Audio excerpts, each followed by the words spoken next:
klien kami, Pak Tiko, sebagai tanggung jawabnya sebagai direktur utama dan juga sekaligus sebagai pemegang saham. Jadi awalnya itu ada 3 pemegang saham, ya, kemudian membentuk satu PT yang namanya PT Arjuna Advaya Sanjana.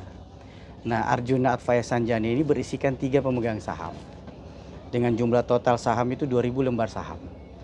75% itu dikuasai oleh Arina Winarto yang dalam hal ini pelapor, ya, di Polres Metro Jakarta Selatan. Kemudian Bapak Dotrandes Winarto menguasai sekitar 5% saham. Kemudian Bapak Tiko, yaitu klien kami, menguasai sebesar 20% saham. Nah, lini bisnis perusahaan ini salah satunya adalah membentuk satu restoran, baik yang di Jakarta maupun yang ada di Bali, ya. Namun karena bisnis restoran ini adalah salah satu bisnis yang kompetitornya sangat tinggi, ya tentu sebagai restoran baru memulai usaha, tentu naik turun dan pasang surut. Sudah dilaporkan oleh klien kita sebagai direktur dalam perusahaan tersebut, ya, komisarisnya adalah Arina Winarto sebagai pelapor di Polres Jakarta Selatan dan pemegang saham lainnya adalah Pak Winarto. Nah, berhubung karena ini masih perusahaan keluarga, ya, pelaporannya pun ya namanya suami istri pada masa itu, ya kadang di rumah, ya secara lisan, ya dilaporkan perkembangan day to day, bulan ke bulan, maupun perkembangan bisnisnya seperti apa.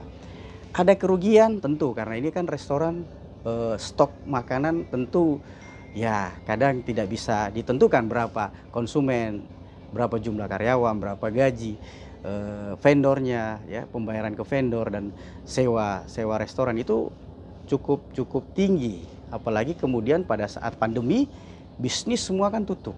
Bahkan yang terdampak itu adalah restoran, ya, sepi pengunjung, sepi konsumen. Nah, hal-hal itu terus dilaporkan oleh klien kami kepada mantan istrinya yang pada saat itu masih istrinya.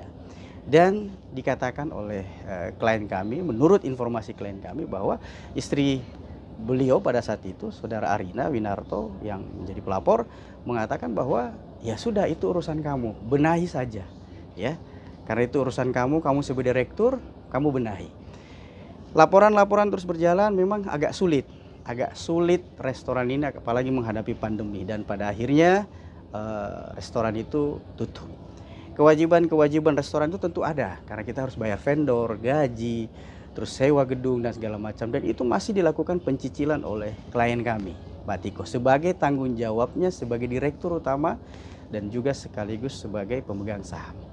Tanggung jawab beliau kalau pemegang saham menurut Undang-Undang PT adalah 20%, tapi terus melakukan pembayaran sampai gaji pribadinya pun masuk sebagai upaya untuk menyelesaikan kewajiban perusahaan. Dari situ awal mulanya. Kemudian PT ini kan tidak pernah ada rules berkaitan dengan agenda-agenda berkaitan misalnya apakah pemegang saham lainnya itu termasuk Arina sebagai pemegang saham mayoritas menanyakan kepada direktur utama dalam ini klien kami dan juga sebagai pemegang saham, bagaimana perusahaan ini bisa rugi, bagaimana komposisi dan bisnis plan perusahaan ini bisa berjalan, kenapa ini tidak bisa berjalan. Itu tidak pernah dilakukan sesuai dengan prosedur Undang-Undang PT. Nah, ini yang kami sayangkan, bahwa terjadi pelaporan yang kami anggap dalam hal ini sangat prematur di Polres Metro Jakarta Selatan. Harusnya sebagai pemegang saham mayoritas sangat punya kewenangan untuk menyelenggarakan RUPS. Tidak susah bagi seorang pelapor dalam hal ini pemegang mayoritas untuk memanggil pemegang saham lainnya. Yuk kita bicarakan. Ini ada kerugian, ini ada kesalahan dalam bisnis plan-nya. Kita bicarakan dalam rapat umum pemegang saham, karena biar bagaimana menurut Undang-Undang PT, kekuasaan tertinggi di dalam suatu persoalan itu ada di RUPS, rapat umum pemegang saham. Di situ orang bisa menghakimi, di situ orang bisa mengadili, di situ juga bisa meminta pertanggungjawaban kepada direktur kalau memang ada kesalahan manajemen, ada kesalahan operasional. Tapi itu semua tidak pernah dilakukan oleh seorang pemegang saham yang namanya Arina Winarto sekaligus sebagai komisaris. Jadi pada saat itu tidak berjalan operasional BOC, sebagai BOC, Board of Commissaries, sebagai pemegang saham juga dia tidak pernah menanyakan. Terus tiba-tiba ada pelaporan yang seperti ini. Ini kan yang cukup kita sayangkan bahwa tindakan ini adalah tindakan prematur. Apalagi pasal sangkaannya itu harus diingat, pasal 374 berkaitan dengan penggelapan dalam jabatan. Kalau penggelapan dalam jabatan, eksistensinya itu harus dimintai terlebih dahulu. Bagaimana pertanggungjawabannya di rapat umum pemegang saham. Normanya seperti itu, hukumnya seperti itu. Kalau itu belum pernah dilakukan, karena ini atas nama perusahaan, klien kami juga sebagai pemegang saham tidak pernah diminta pertanggungjawaban. Sangat prematur menurut saya pelaporan polisi ini di Metro Jakarta Selatan. Menurut saya itu. Bang, berarti ini ibarat kasarnya berarti memang ini permasalahan murni bisnis keluarga ya Bang? Sebenarnya kalau kita melihat ini adalah bisnis keluarga yang belum tuntas sebenarnya secara profesional melalui rapat umum pemegang saham. Ini dibawa ke ranah seolah-olah ini private, padahal bukan private. Ini kongsi keluarga yang harus diselesaikan dalam RUPS. Kalau idealnya ya selesaikan secara kekeluargaan. Sebenarnya pada saat itu kok sekarang baru ribut gitu loh. Itu yang kami sayangkan. Bang, ini kan sekarang dari pihak kepolisian sudah menaikkan ke tingkat sidik nih Bang. Ini tanggapan dari kuasa hukum sendiri seperti apa nih? Ya gini loh, terlapor ini belum tentu menjadi suspek ya. Saya yakin pihak kepolisian, apalagi kepolisian Metro Jakarta Selatan bisa melihat persoalan ini secara objektif ya, tidak melihat dari sisi kacamata kuda. Bahwa ini harus dilihat bahwa ini ada pertimbangan A, pertimbangan B, pertimbangan C, sehingga saya meminta dan memohon kepada pihak penyidik untuk betul-betul teliti melihat data fakta seperti apa.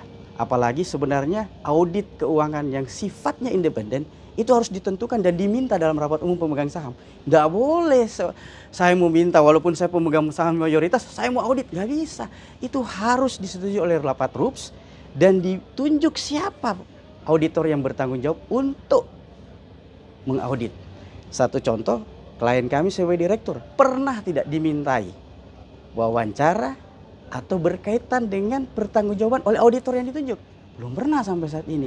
Sehingga kami melihat independensi auditor yang ditunjuk belum bisa objektif.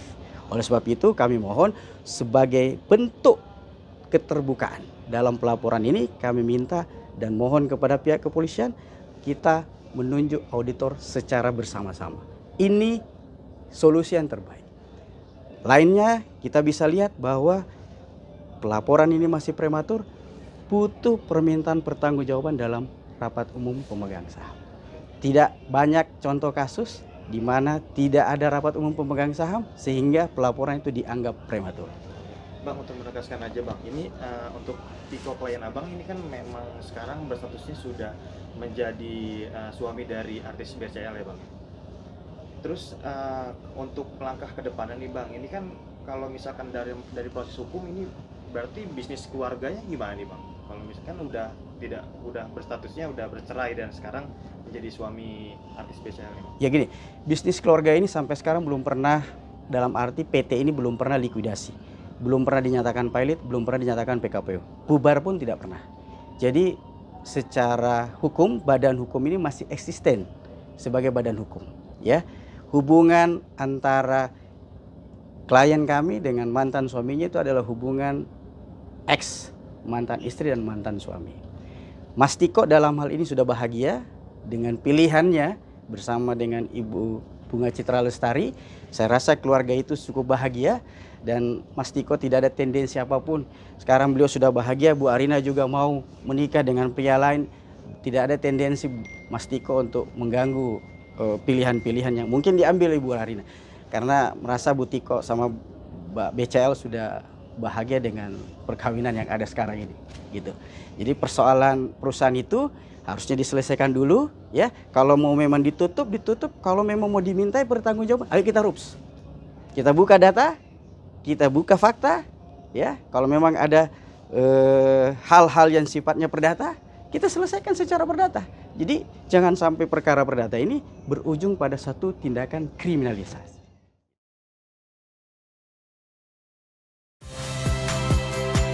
Saya Valentina Sitorus. Saksikan program-program Kompas TV melalui siaran digital, pay TV, dan media streaming lainnya. Kompas TV, independen, terpercaya.